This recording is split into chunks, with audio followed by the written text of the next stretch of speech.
ప్రేక్షకులందరికీ కూడా ఆ యొక్క లలితా అమ్మవారి యొక్క అనుగ్రహం పరిపూర్ణంగా కలగాలని మనస్ఫూర్తిగా కోరుకుంటూ మనం ఈరోజు చెప్పుకోబోయేటువంటి టాపిక్ ఏమిటి అంటే, ప్రతి లగ్నము వారికి మనకు మొత్తం 12 లగ్నాలు, 12 లగ్నాల్లో మీరు ఏ లగ్నంలో జన్మిస్తే మీరు చేసేటువంటి చిన్న చిన్న పరిహారాలు ఉంటాయి, చిన్నవి చాలా ఈజీగా చేసుకునేవి. వాటి వల్ల మీరే కింగ్ అవుతారు, మీరే కింగ్ మేకర్ కూడా అవుతారు.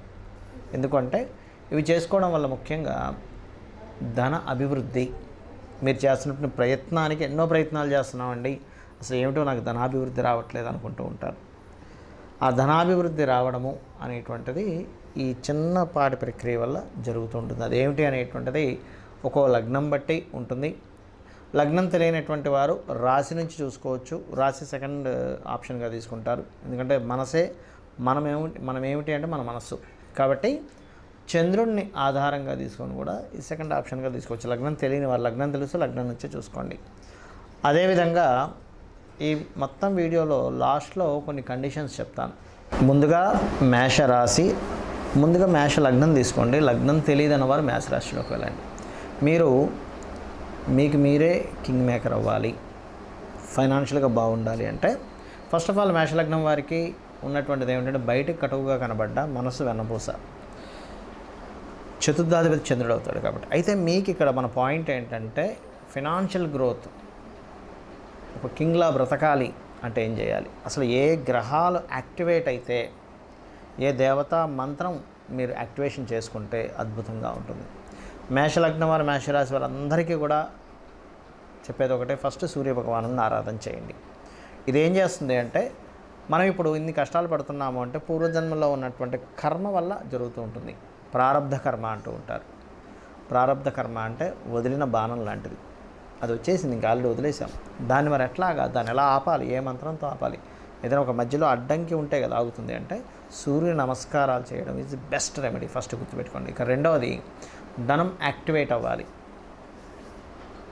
బుధవారము లేదా బుధ నక్షత్రాలు అంటే, బుధ నక్షత్రాలు అంటే ఆశ్లేష, అదేవిధంగా చూసుకున్నట్లయితే జ్యేష్ఠ, రేవతి నక్షత్రాలు, మరియు శనివారము అంటే శని నక్షత్రాల రోజు. శని నక్షత్రాలు అంటే మీకు పుష్యమి నక్షత్రము, అనురాధ నక్షత్రము, ఉత్తరాభాద్ర నక్షత్రము, ఈ నక్షత్రాల రోజు ఆర్ శని మరియు బుధవారాలు మీరు చేయాల్సింది ఏమిటి అంటే, నవగ్రహాలలో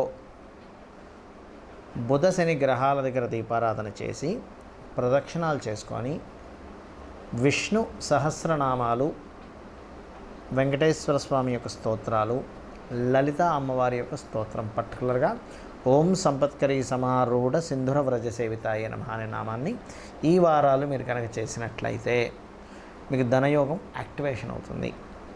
అయితే బుధవారము, శనివారము, వీలైతే మంగళ, శుక్రవారాలు కూడా చేయండి, ఇంకా బాగా యాక్టివేషన్ అవుతుంది. మొత్తం వారంలో 4 రోజులు దీపారాధన చేయాలి, ఇది చేయాలి, మీరే చూస్తారు. అయితే దీనికి ఏంటంటే, మనం చూడండి, ఒక డాక్టర్ దగ్గరికి వెళ్ళినప్పుడు డాక్టర్ గారు ఏమంటారంటే, బాబు నీకు బాడీలో నీకు ఇన్ఫెక్షన్ ఉంది అండ్ నీకు బలం చేకూరడానికి టాబ్లెట్స్ ఇస్తున్నాను అంటే 2-3 రకాల టాబ్లెట్స్ ఇస్తాడు. అంటే ఏమిటి, ఇన్ఫెక్షన్ పోగొట్టడానికి ఒకటి, బలం చేకూర్చడానికి ఒకటి. అలాగే మీ జాతక చక్రంలో 2 గ్రహాల యొక్క ప్రభావం ఇంకో రకంగా మీకు పనిచేస్తూ ఉంటుంది. దానికి ఏం చేయాలో చెప్తాను నేను మీకు. బియ్యం ఉంటాయి, 1 కేజీయో 2 కిలోల బియ్యం తీసుకోండి చక్కగా. దాంతోపాటు తెలుపు రంగు వస్త్రం ఒకటి తీసుకోండి. అదేవిధంగా శనగలు అంటారు, శనగలు మరియు పసుపు రంగు వస్త్రం తీసుకోండి. తీసుకొని ఈ రెండింటినీ కూడా గురువారము లేదా సోమవారము, శుక్రవారం కూడా ఇవ్వచ్చు ఇవ్వాలనుకుంటే, ఆర్ మంగళవారము, గురు, సోమ, శుక్ర, మంగళవారాలు మీకు దగ్గరలో ఉన్న ఆలయంలో పురోహితుడికి దానంగా ఇచ్చేసేయండి. మీకు దగ్గరలో పురోహితులు లేరు, గుడులు లేవు, అప్పుడు అలాంటి సమయంలో బియ్యపు పిండి, అరటికాయల్ని గోవుకు తినిపించండి. ఇది చేయలేని వారు ఈ ప్రక్రియ చేయండి. ఇలా గనక మీరు చేశారు అంటే గుర్తుపెట్టుకోండి, చెప్పినట్టుగా సూర్య నమస్కారాలు ప్లస్ ఇది ఎన్ని రోజులు చేయాలి, మీ దారిద్ర్యం తొలగిపోయిందని మీకు తెలుస్తుంటుంది. అలా చేయగా ఎన్నిసార్లు చేయాలి, నెలకొకసారి చేయండి దానం, లేదా 2 నెలలకు ఒకసారి చేయండి మీకు స్తోమత లేకపోతే. లేదంటే నేను బాగా స్తోమత ఉంది, వారానికి ఒకసారి చేయండి. ఈ దీపారాధన కూడా వారానికి 4 సార్లు చెప్పాను, లేదు నేను రోజు చేయగలనుకుంటే రోజు చేయండి, మీరే చూస్తారు మీ ధనాభివృద్ధి ఎలా ఉందని. దీంతో పాటు ఒక చిన్న ప్రక్రియ ఏంటంటే నార్త్ వాల్కి వైట్ కలర్ ఉండేలా చూసుకోండి. ఇంట్లో నార్త్ సెంటర్లో ఒక చిన్న డిబ్బీ పెట్టి అందులో ధనం పెట్టేలా చూసుకోండి. సౌత్ వెస్ట్లో పొరపాటును కూడా డబ్బులు పెట్టకండి. ఆగ్నేయంలో ఒక గ్రీన్ బల్బ్ పెట్టండి. మీకు మీ ధనాభివృద్ధి దినాభివృద్ధి అవుతూ అద్భుతమైనటువంటి సక్సెస్ మీరు పొందుతారు. మనం ఇప్పటివరకు చెప్పినటువంటి ప్రక్రియ ఏదైతే ఉందో పాయింట్ నెంబర్ 1, ఇది కంటిన్యూస్గా చేయండి. మీరు రెగ్యులర్గా చేయడం ప్రాక్టీస్ చేయండి. అంతేగాని కొన్ని రోజులు చేసి కొన్ని రోజులు ఆపేస్తే మాత్రం ఈ ప్రక్రియ ద్వారా నేను ఇప్పుడు చెప్పినటువంటి దానం కావచ్చు, మంత్రం కావచ్చు, వీటి ద్వారా మీకు ఉపయోగం ఉండదు. ఏది రెగ్యులర్గా చేయకపోతే. ఎలా అంటే చిన్న ఎగ్జాంపుల్ చెప్తాను చూడండి. ఒక వ్యక్తికి చాలా చక్కగా మజిల్స్ రావాలనుంది, అంటే మంచి బాడీ బిల్డర్ అవ్వాలనుంది. జిమ్కి రెగ్యులర్గా 1 or 2 hours రెగ్యులర్గా వెళ్తేనే అతనికి బాడీ ఫిట్నెస్ పెరుగుతుంది. కానీ ఏదో వారానికి ఒకసారి, 10 రోజులకు ఒకసారి, 4 రోజులు చేసి మళ్ళీ 2 రోజులు మానేయడము, ఇలా చేస్తే ప్రాక్టికల్గా మనకి ఎలా అయితే బాడీ ఫిట్నెస్ పెరగకుండా అతని జీవితాంతం చేసినా దాని ఉపయోగం ఎలా ఉండదో, సేమ్ యాజ్ ఇట్ ఈజ్ మంత్ర సాధన కావచ్చు. ఇప్పుడు నేను చెప్పినటువంటి ఒక్కొక్క లగ్నానికి చెప్పాను, దాని పరంగా ఆ రాశి పరంగా కావచ్చు, మీరు రెగ్యులర్గా చేస్తేనే దాని ఉపయోగం ఉంటుంది. ఎందుకంటే మీరు చేసే ప్రక్రియ ఏదైతే ఉంటుందో అదంతా ఒక సిస్టమేటిక్ పరంగా మీ యొక్క పూర్వజన్మ కర్మని తొలగిస్తూ మీకు యోగాన్ని ఇచ్చేటువంటి దిశ వైపు ప్రయాణం జరుగుతూ ఉంటుంది. కాబట్టి అది మీరు మధ్యలో బ్రేక్ చేశారనుకోండి, అది అక్కడికి ఆగిపోతూ ఉంటుంది. కాబట్టి ఇది రెగ్యులర్గా చేయడం ఫస్ట్ ప్రాక్టీస్ చేయండి. ఒకటి. రెండవ పాయింట్ ఏంటంటే కండిషన్స్లో చాలామందికి చాలా కష్టాలు ఉంటూ ఉంటాయి, నేను ఉండవనట్లేదు. పొరపాటును కూడా మీరు ఈ ప్రక్రియ కొంతసేపు చేశారు, మిగతా టైం అంతా కూడా అయ్యో ఇలా ఉంది, ఏం నెగిటివ్ అవుతుందో అని చెప్పి నెగిటివ్ని అసలు థింక్ చేయకండి. గుర్తుపెట్టుకోండి, నెగిటివ్ని పొరపాటును కూడా థింక్ చేయకండి. ఇంకా మూడవది, ఈ ప్రక్రియలో ఆల్రెడీ చెప్పాను మీకు, భగవంతుడికి సమర్పిస్తూ చేయండి అని. ఈశ్వరార్పణ బుద్ధితో ఎవరైతే నాకు సమర్పిస్తారో ఫలాపేక్ష రహితంగా అంటూ ఉంటాడు శ్రీకృష్ణ భగవానుడు. అప్పుడు ఖచ్చితంగా మనకి దాని యొక్క ఫలితం అనేటువంటిది మీరు ఎక్స్పెక్ట్ చేయకండి. ఫలితాన్ని భగవంతుడికి ఇచ్చేసాను, ఆయనే నాకు ఇస్తాడు అనుకోండి. పర్టికులర్గా ఇంత ఫలితమే, ఈ ఫలితమే రావాలనేటువంటిది మన చేతుల్లో ఉండదు. ఎందుకంటే మీరు అనుకోవచ్చు నేను గవర్నమెంట్ జాబ్ తెచ్చుకోవాలని. గవర్నమెంట్ జాబ్లో చిన్న జాబ్ రావాలా, లేకపోతే అంతకంటే మీరు ఎక్స్పెక్ట్ చేసిన దానికంటే ఇంకా హై లెవెల్లో ఇవ్వాలనేటువంటిది ఈశ్వరుడు నిర్ణయిస్తాడు. కాబట్టి ఖచ్చితంగా ఈ కండిషన్స్ గుర్తుపెట్టుకోండి.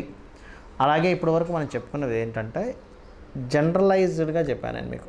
పర్సనల్ చార్ట్స్లో మళ్ళీ కొన్ని మార్పులు వస్తాయి. అంటే ఏంటి, ఇంకొంచెం ఇన్డెప్త్గా, అంటే ఈ గ్రహం ఇక్కడ ఉంది కానీ ఈ గ్రహం ఇక్కడ నుంచి ఇంకో గ్రహంతో కలిసినప్పుడు ఇంకోటి యాడ్ ఆన్ అవుతూ ఉంటుంది. కాబట్టి మీ పర్సనల్ చార్ట్ కూడా చాలా ముఖ్యం ఇక్కడ. అయితే ఇప్పటివరకు మనం చెప్పుకుంది పర్సనల్ చార్ట్లు ఉన్నా లేకపోయినా ఈ లగ్నం వారికి, ఈ రాశి వారికి ఇది చేసుకోవచ్చు. అయితే పర్సనల్ చార్ట్ ఎలా తెలుసుకోవాలి అంటే మీ యొక్క తేదీ, నెల, సంవత్సరము, సమయము, ప్రాంతము కూడా చాలా ముఖ్యం. సమయము, ప్రాంతం వల్ల మీ లగ్నం తెలుస్తుంది. లగ్నాన్ని బట్టి మీరు ఏ దిశలో ప్రయాణం చేస్తే, అంటే మీరు ఏ మార్గాన్ని ఎంచుకుంటే లైఫ్లో ఎదుగుతారనేటువంటిది తెలుస్తుంది. మీ ధనాధిపతిని బట్టి మీకు ఏ మార్గాల్లో ధనయోగం ఉంది, మీ యొక్క ప్రయత్న భావాన్ని బట్టి మీరు ఏ రకంగా ప్రయత్నం చేస్తే బాగుంటుంది, మీ సిబ్లింగ్స్ ఎలా ఉంటుంది, అదేవిధంగా మీరు ఏ దిశలో ఉంటే, అంటే గృహంలో తూర్పు, పడమర, ఉత్తర, దక్షిణాల్లో ఏ దిశలో ఉంటే మీకు బాగుంటుంది అనేటువంటిది ఉంటుంది.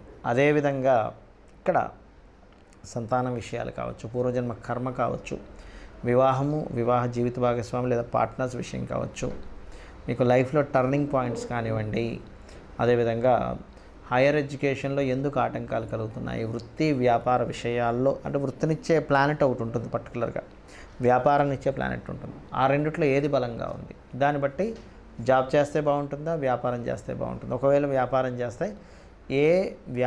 చేస్తే మీకు కలిసి వస్తుంది, అది ఎప్పటి నుంచి ప్రారంభిస్తే బాగుంటుంది, లేదా మీ పేరు మీద చేస్తే బాగుంటుందా, లేకపోతే మీ ఇంట్లో వాళ్ళ పేరు మీద చేస్తే బాగుంటుంది, వాళ్ళకి అది మరి యోగిస్తుందా లేదా, ఇటువంటివన్నీ కూడా మీ జన్మజాతకాలు ఉంటాయి. కొంతమందికి ఇక్కడ ఉండకుండా విదేశాలకు వెళ్తే బాగుంటుంది, అలాంటి వాళ్ళకి విదేశీ ధనయోగాలు ఉంటాయి. అలా ఉన్నప్పుడు అది తెలుసుకోకపోతే ఏమవుతుందంటే మన జీవితం అంతా ఇక్కడే అయిపోతుంది, వెళ్ళరు, దాని ద్వారా వాళ్ళు సక్సెస్ అవ్వలేకపోతుంటారు. కాబట్టి ఇవన్నీ మీరు తెలుసుకొని ఆ అమ్మవారి అనుగ్రహంతో, నవగ్రహాల అనుగ్రహంతో మీరు సక్సెస్ పొందాలని మనస్ఫూర్తిగా కోరుకుంటూ శ్రీమాత్రే నమః.